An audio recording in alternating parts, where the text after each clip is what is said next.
안녕하세요. 권중왕TV의 권중왕입니다. 오늘은 1월 17일 수요일 오후입니다. 수요일 오후 방송을 시작하겠습니다. 오늘 날씨가 좀 흐려가지고 오전에 눈 좀 내렸습니다. 눈이 왔어요.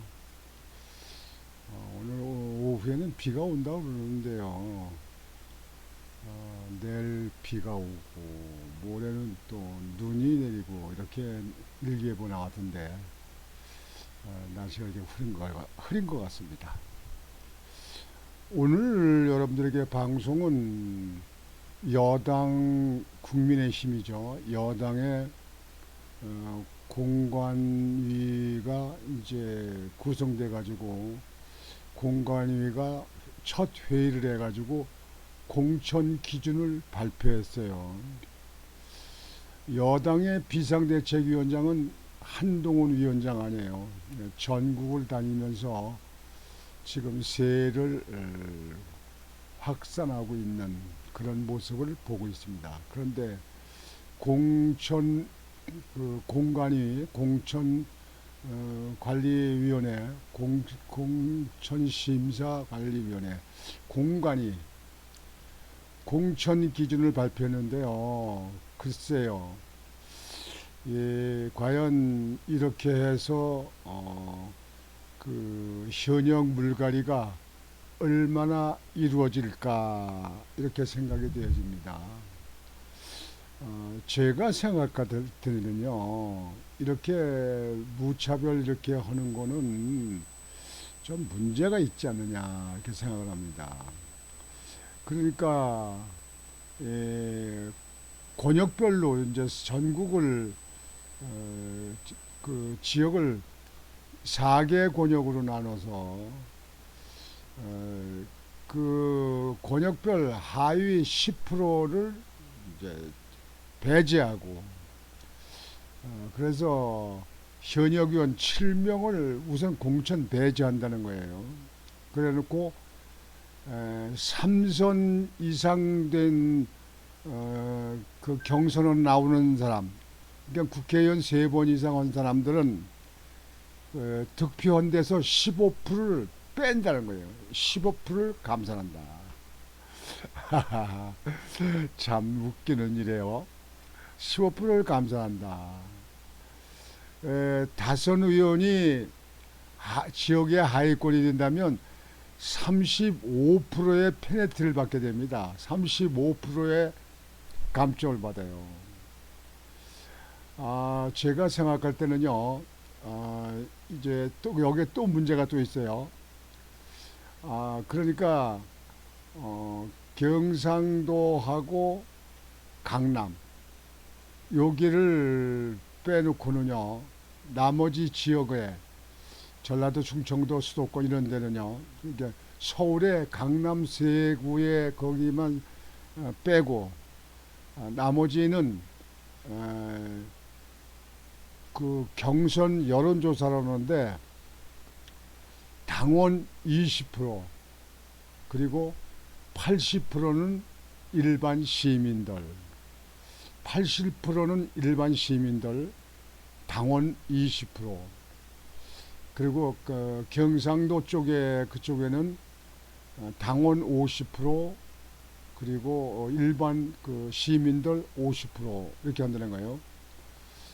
그러니까 이번에 험지라고 생각한다고 하는 곳 수도권 그다음에 뭐 충청 전라도권 이런 쪽에는 시민들을 80% 여론조사하고 당원들은 20%. 그렇다면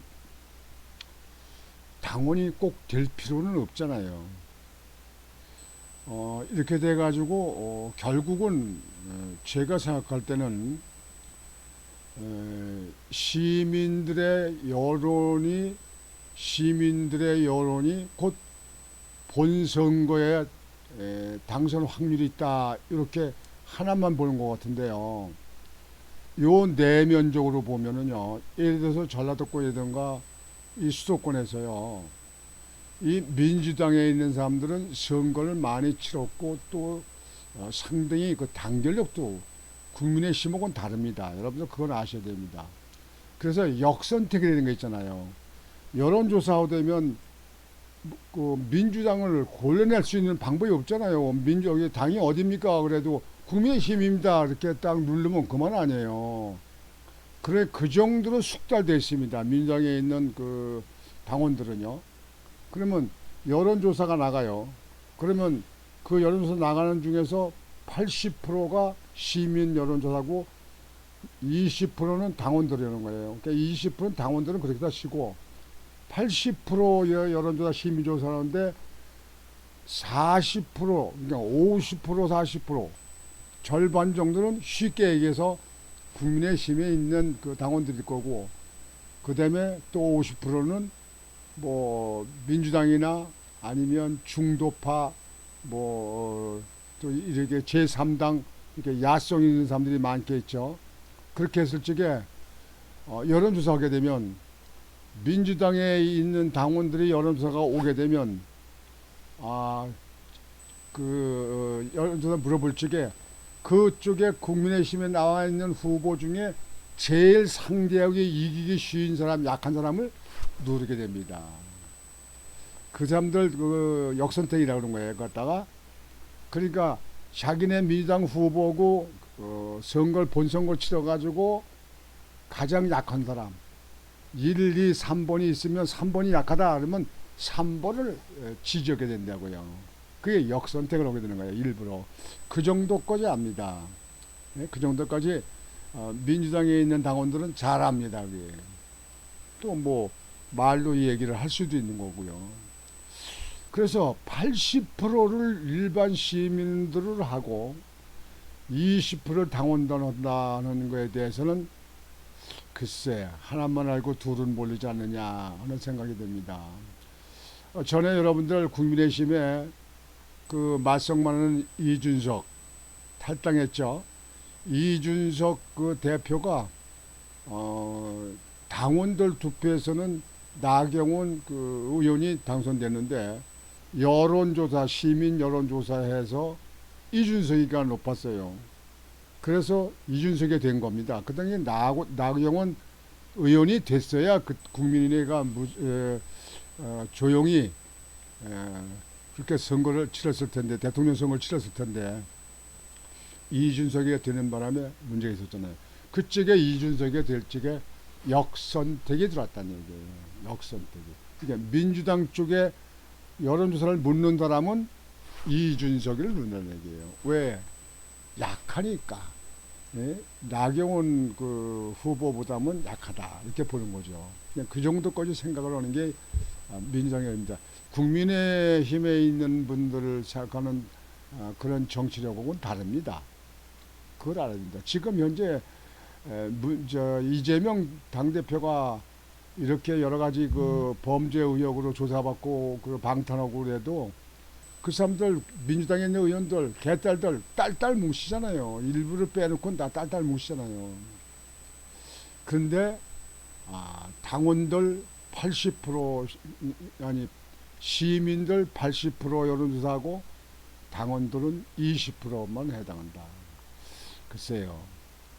잘 될까요?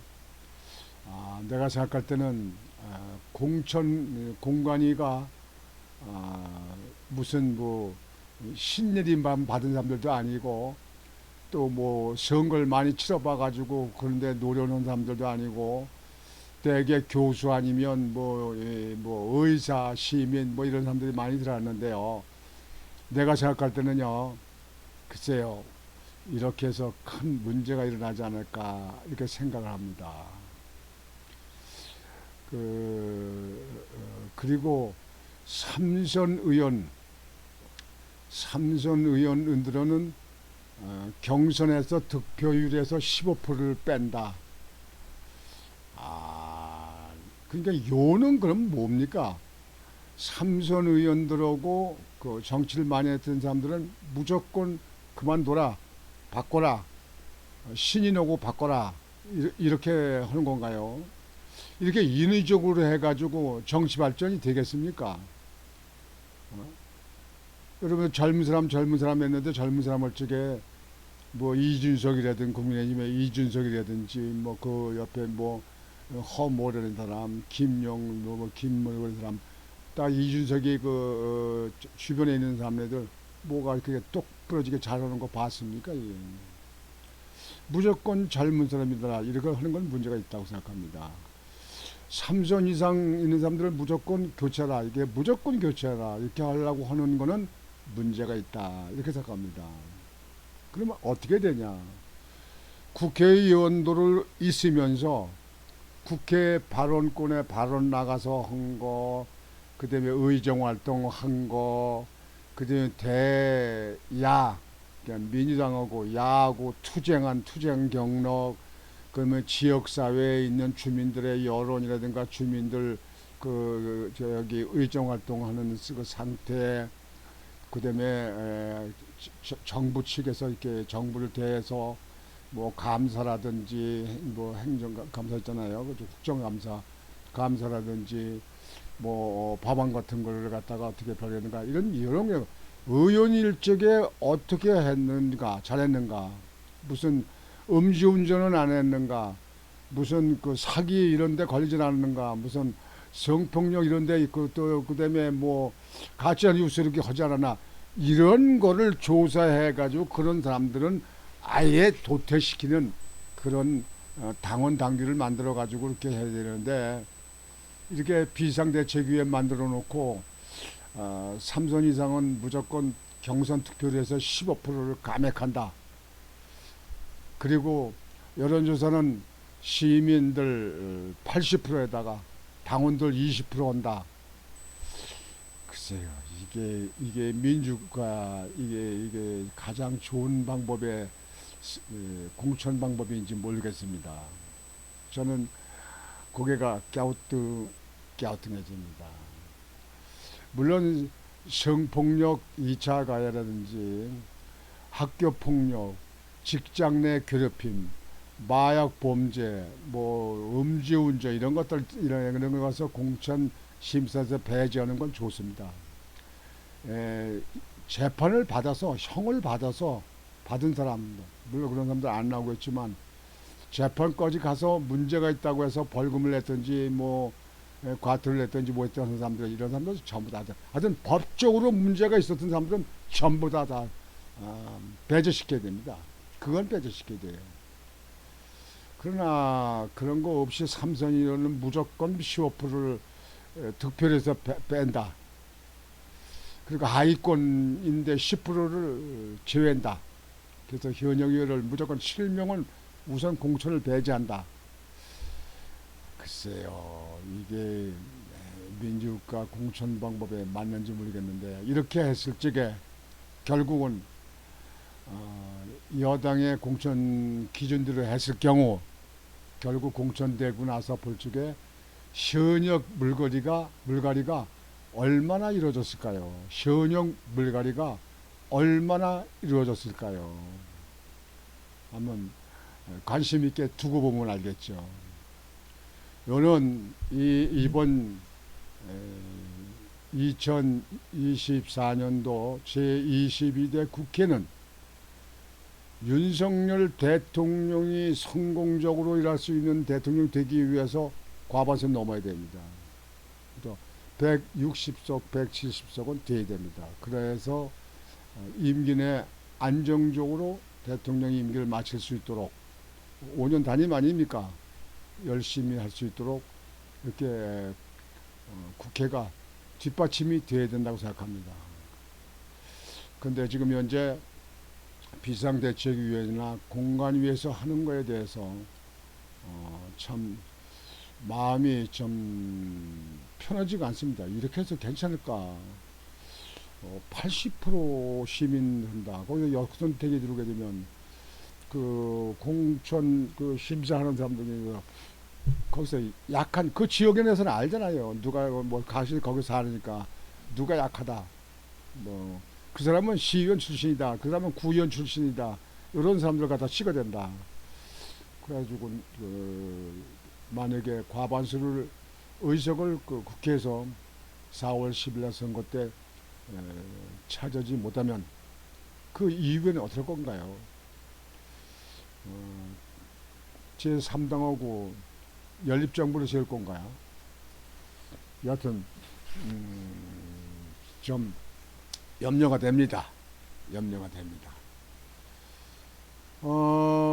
오늘은 여러분들에게 공천 기준에 대해서 문제가 없는가 이렇게 한번 살펴보는 걸로 했습니다. 여러분들도 나름대로 제 방송을 들으시면서 생각을 하시라고 봅니다. 여러분들의 생각이 옳은 생각으로 결론 나기를 바라겠습니다.